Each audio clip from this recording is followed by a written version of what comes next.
जय हिंद दोस्तों, वंदे मातरम। देखिए, मैं बहुत बड़ा पशु प्रेमी हूँ, इसलिए मैं जानवरों के खिलाफ कुछ नहीं बोलता। लेकिन आप ज़रा खुद समझिए, यदि कोई व्यक्ति किसी इंसान के पीछे हाथ धोकर, नहा धोकर, दौड़ भागकर, कैसे भी कर इतना बुरा पड़ जाए कि अगर सामने वाला व्यक्ति कुछ करने की स्थिति में ना भी हो, उसके बाद भी उसको पकड़ पकड़ कर मारे, तो आप क्या बोलेंगे?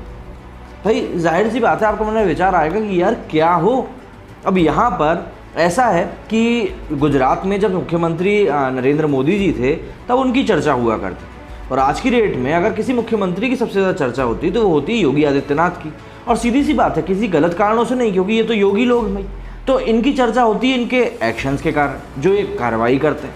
अब अगर आपको याद हो कि 2017 में जब चुनाव हो रहे थे यूपी में, तब आज़म खान ने कई सारी रैलियाँ करी थी। भाई आज़म खान एक ऐसा फैक्टर थे समाजवादी पार्टी में जो कि मुस्लिम वोटर बैंक को अपनी तरफ लेके आते थे, लेकिन अब वो उनसे छिन सकता है समाजवादी पार्टी से, क्योंकि एक एक करके बात करते हैं। देखिए, हुआ ये है कि आज़म खान की मुश्किलें बढ़ गई हैं, इसके बारे में मैं आपको 1 मिनट बाद बताऊंगा। लेकिन दिक्कत यूपी में क्या हुई, सबसे पहले वो समझ लेते हैं। भाई आज़म खान मुस्लिम वोट बैंक थे समाजवादी पार्टी के लिए, लेकिन जब आज़म खान के ऊपर योगी आदित्यनाथ ने पंजा मारा तो अखिलेश यादव ने कुछ भी नहीं कहा। इस कारण से क्या हुआ कि जो मुस्लिम कम्युनिटी है यूपी की, वो नाराज़ हो गई अखिलेश यादव से कि भाई जो इंसान तुम्हारे साथ पूरे टाइम खड़ा रहा, तुम्हारे पिताजी के साथ खड़ा रहा, जब उसका बुरा वक्त आया तो तुमने पूछा तक नहीं उसके बारे में। और इसी वक्त पे बिल्कुल गर्म लोहे पे चोट मारी है असदुद्दीन ओवैसी साहब ने। उन्होंने साफ कह दिया कि भैया 100 सीटों पर हम भी उम्मीदवार उतारेंगे। तो वोट तो कटना तय है, अब वो बीजेपी के कटेंगे या समाजवादी पार्टी के कटेंगे, ये हमको आने वाला समय बताएगा। अब बात करते हैं मुद्दे की। क्या नहीं बताता तो कन्फ्यूजन क्रिएट हो जाता। तो बात यह है कि भाई आज़म खान साहब जो हैं वो जेल में बंद हैं, जाहिर सी बात है, सबको पता है। 2017 के चुनाव की रैलियों के टाइम पर इन्होंने काफ़ी सारी तीखा टिप्पणियां करी थी, लेकिन जो हाल ही में जो ये जेल में बंद हैं, ये ज़मीन घोटाले के चक्कर में जेल में बंद है। दरअसल इनका जो ड्रीम प्रोजेक्ट था, जिसका कि शिलान्यास 2006 में मुलायम सिंह यादव ने रामपुर में किया था, जौहर यूनिवर्सिटी का, इसके चक्कर में ये सारे विवाद हैं। और इसके बाद 2012 में अखिलेश ने इसका शिलान्यास किया था। तो एक तरह से पापा बेटे दोनों ने मिलकर आज़म खान की खूब सारी मदद करी थी। लेकिन मुद्दा जब योगी सरकार आई तब ये निकल कर सामने आया कि भाई ये जो यूनिवर्सिटी है, पहली बात तो ये कि इसमें सरकारी पैसा और सरकारी ज़मीनों का बहुत इस्तेमाल किया गया है। दूसरा, यहाँ पर किसानों की ज़मीन हड़पने के भी आरोप लगाए गए।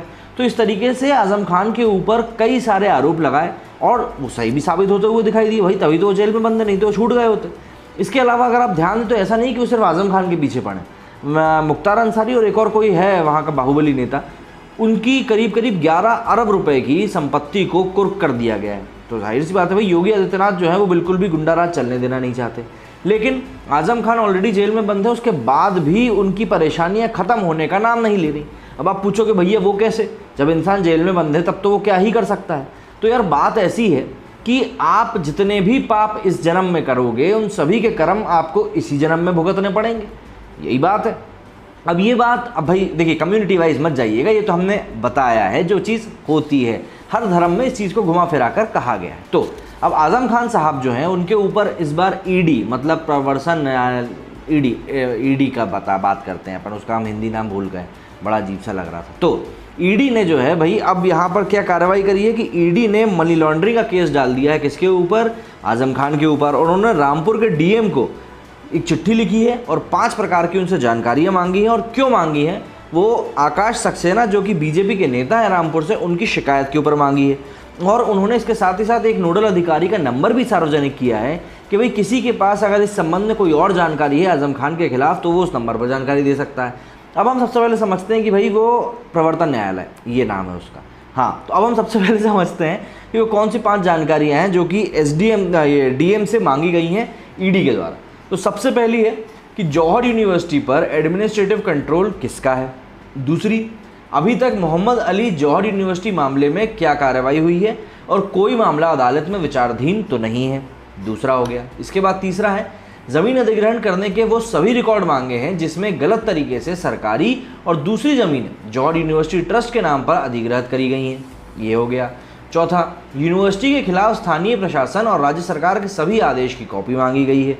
इसके अलावा 5वां है कि इसके अलावा भी अगर कोई जानकारी जौहर यूनिवर्सिटी के मामले में है तो वो सभी जानकारी प्रवर्तन निदेशालय ने मांगी है। तो इस तरीके से ये 5 जानकारियाँ टोटल मांगी गई हैं। अब देखिए, आपको एक चीज़ समझनी पड़ेगी कि जब कोई शख्स नेता बनता है, जो कि हमारे यहाँ कहा जाता है कि अगर कोई शख्स छोटा मोटा नेता बन जाता है तो वही उसकी आने वाली पीढ़ियाँ बैठकर खाती हैं। अब वो क्यों खाती हैं, कैसे खाती हैं, मुझे बताने की ज़रूरत नहीं है। अब आप ज़रा ये समझिए कि अगर कोई व्यक्ति अपने चुनावी कार्यकाल के दौरान कोई बड़ी यूनिवर्सिटी बना देता है तो उसकी पुश्तों को कोई समस्या ही नहीं होनी ना भाई। कॉलेज यूनिवर्सिटी तो ये तो बस चलती वाली चीज़ें हैं। मतलब हमारे देश में एजुकेशन मैंडेटरी सिर्फ इसलिए है क्योंकि हमको सोसाइटी में एक स्टेटस बना के रखना है। आप प्रोफेशनल स्टडीज़ के लिए अपने घर वालों को बोलो कि मुझे फोटोग्राफी का कोर्स करना है या मुझे डॉक्यूमेंट्री मूवी मेकिंग का कोर्स करना है, आप देखो आपको क्या गालियाँ पड़ेंगी। आपको कुकिंग सीखना है, लड़के व लड़के आपको गालियाँ पड़ेंगी। तो हमारे देश में एजुकेशन सिस्टम कुछ इस तरीके का है। तो ऐसे में अगर वो भाई साहब यूनिवर्सिटी बना देते जो कि इनका ड्रीम प्रोजेक्ट था, तो सोचिए ज़रा क्या होता।